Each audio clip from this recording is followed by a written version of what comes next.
ลังจะไปงาน Van Gogh Alive Exhibition ที่ไอคอนสยามแบงคอกไปกันค่ะ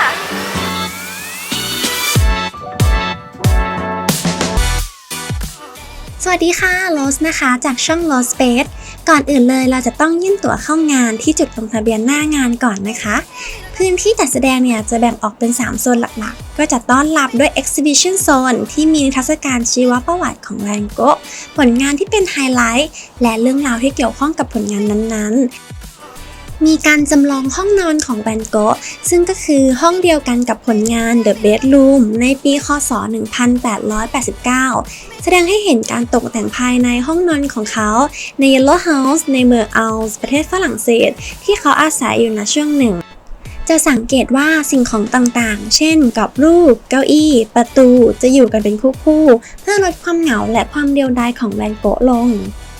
ซึ่งนิทรรศการจัดขึ้นในคอนเซปต์ I dream of painting and then I paint my dream ที่สะท้อนความสำคัญของศิลปะที่มีต่อชีวิตของแวนโกะซึ่งการวาดภาพคือช่วงเวลาเดียวที่เขารู้สึกมีชีวิตชีวาวินเซนต์ วิลเลียม แวนโกะเป็นชาวดัตช์ที่เป็นจิตรกรแนว Post-Impressionist ผู้ซึ่งได้รับการยอมรับว่าเป็นหนึ่งในบุคคลที่มีอิทธิพลมากที่สุดในประวัติศาสตร์ศิลปะตะวันตกจะเห็นว่าผลงานช่วงแรกๆของแวนโกะจะใช้สีที่ไม่ค่อยมีสีสันจนกระทั่งย้ายไปอยู่ปารีสในปีค.ศ. 1886 ได้สัมผัสกับงานแนว Impressionist และก็เริ่มสร้างผลงานที่มีสีสันสดใสอย่างที่เห็นในปัจจุบันและยังมีการเล่าเรื่องราวในแต่ละผลงานของแวนโกะที่มีชื่อเสียงอีกมากมายเลยออกจากโซนแรกก็จะเป็นโซนไฮไลท์อย่าง Gallery House ที่รวบรวมผลงาน Masterpiece ทั้งภาพเขียนภาพสเก็ตภาพพิมพ์ที่แวนโกะสร้างสรรค์ขึ้นในช่วงปี 1880 ถึง 1890 มาจัดแสดงในรูปแบบ Immersive Multi-Sensory Experience โดยจะถูกฉายลงบนพื้นและกำแพงขนาดสูง 6 เมตร ประกอบเพลงคลาสสิกระบบ Surround เทคโนโลยีด้านภาพ แสง สีเสียงระดับโลกคุณภาพระดับโรงภาพยนตร์เนื้อหาในห้องนี้เนี่ยจะแบ่งออกเป็น6 chapter ไล่เรียงตามลำดับเหตุการณ์ชีวิตของแวนโกะเริ่มจากช่วงที่เขาใช้ชีวิตอยู่ที่เนเธอร์แลนด์ซึ่งเป็นช่วงเวลาที่ผลงานของเขาเนี่ยเต็มไปด้วยความมืดมนไล่เรียงมาจนถึงปารีสในยุค Impressionist ที่เริ่มมีการใช้โทนสีที่มีความสดใสมากยิ่งขึ้นมีการสร้างสรรค์ผลงานที่สดใสและ chapter สุดท้ายคือ Self Portrait คือการวาดภาพเสมือนของตัวเองซึ่งแวนโกะเนี่ยได้ชื่อว่าเป็นศิลปินที่วาดภาพเหมือนตัวเองที่เยอะที่สุดบอกได้เลยว่าโซนนี้เนี่ยนั่งเพลินๆตลอดทั้งวันยังได้เลยและที่ชอบก็คือภาพที่ฉายไม่ใช่เพียงแค่ภาพนิ่งแต่เป็นภาพนิ่งที่มีการดัดแปลงให้สามารถเคลื่อนไหวได้เปรียบเสมือนเราได้หลุดเข้าไปอยู่ในโลกของภาพวาดเหล่านั้นเลยห้องนี้นะคะจะใช้เวลาดูประมาณ 40-45 นาทีเลยแหละอยู่กันไปเลยยาวๆ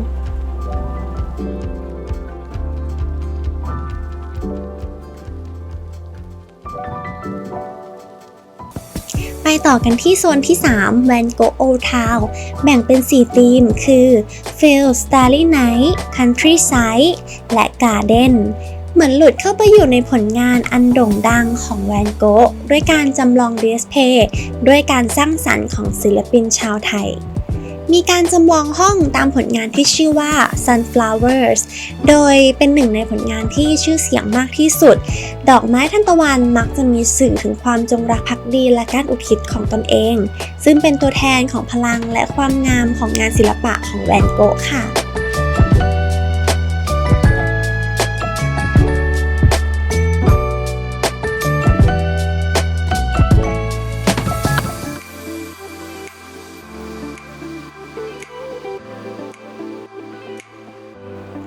มีห้อง Letter to Theo Van Gogh ซึ่งเป็นการสื่อถึงความสัมพันธ์ของแวนโกะกับน้องชายที่ชื่อว่าทีโอซึ่งเป็นพ่อค้างานศิลปะชาวดัตช์ที่แวนโกะมักจะเขียนจดหมายเล่าเรื่องราวและความรู้สึกให้ทีโอน้องชายฟังอยู่เสมอทั้งสองสนิทกันมากแวนโกะเสียชีวิตในอ้อมแขนของทีโอและหลังจากนั้น6 เดือนทีโอก็เริ่มป่วยทางจิตและเสียชีวิตลงโดยศพของทั้งสองคนเนี่ยก็จะถูกฝังอยู่เคียงข้างกัน ในส่วนของกิจกรรมมีห้อง Drawing Room ให้ผู้เข้าร่วมงานสามารถทำ Challenge วาดรูปตามผลงาน Starry Night และ The Bedroom ภายในระยะเวลาที่กำหนด โดยไม่เสียค่าใช้จ่าย พอวาดเสร็จแล้วนี่ก็จะเป็นผลงานอันที่ทำให้รู้ว่าฝีมือการวาดรูปของเราเป็นแย่มากค่ะ อันนี้ก็คือกิจกรรมจากห้องวาดรูปนะคะซึ่งเข้าฟรีแล้วก็เข้าร่วมกิจกรรมฟรีด้วยค่ะกระดาษที่เราวาดเนี่ยก็สามารถนำไปกลับบ้านได้ด้วยนะอันนี้ก็ใน1เซสชันเนี่ยก็จะมีประมาณเกือบ15 นาทีค่ะก็เราจะได้2รูปก็คือรูปของ Starry Night ที่เราวาดเองกับรูปของห้อง The Bedroom นะคะ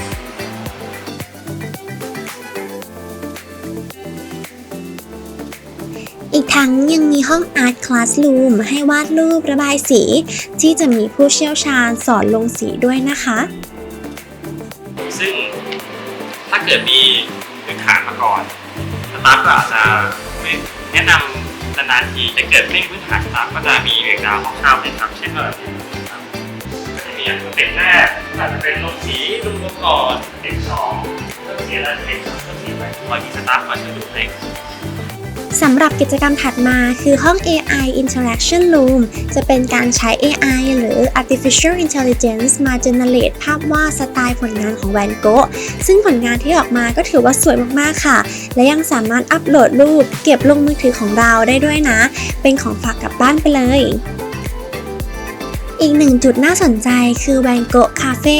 ป๊อปอัพคาเฟ่ที่จับมือกับ After You โดยการออกแบบร้านเนี่ยจะเป็นไปตามภาพวาดที่ชื่อว่า Cafe Terrace at Night ใช้สีสันที่สดใสของสีเหลืองทำให้เกิดความรู้สึกอบอุ่นบรรยากาศที่อบอุ่น และจบด้วยโซนที่ 4 จุดนี้จะเป็นโซนขายของที่ระลึกมากมาย มีการสกรีนลายผลงานของศิลปินลงบนกระเป๋า เสื้อผ้า ล่ม แก้ว รวมถึงอุปกรณ์สร้างสรรค์ผลงานศิลปะต่างๆ อย่างเช่น ดินสอ สีน้ำ กระเป๋า สมุดต่างๆ และมีโมเดลน่ารักขายด้วยนะคะ ก็จบไปแล้วนะคะสำหรับการพาเดินชมงาน Van Gogh Alive Exhibition ที่ไอคอนสยามแบงคอกนะคะ ยังไงก็ฝากติดตามช่อง Lost Space ด้วยนะคะสำหรับวันนี้ก็ไปก่อนนะ บ๊ายบาย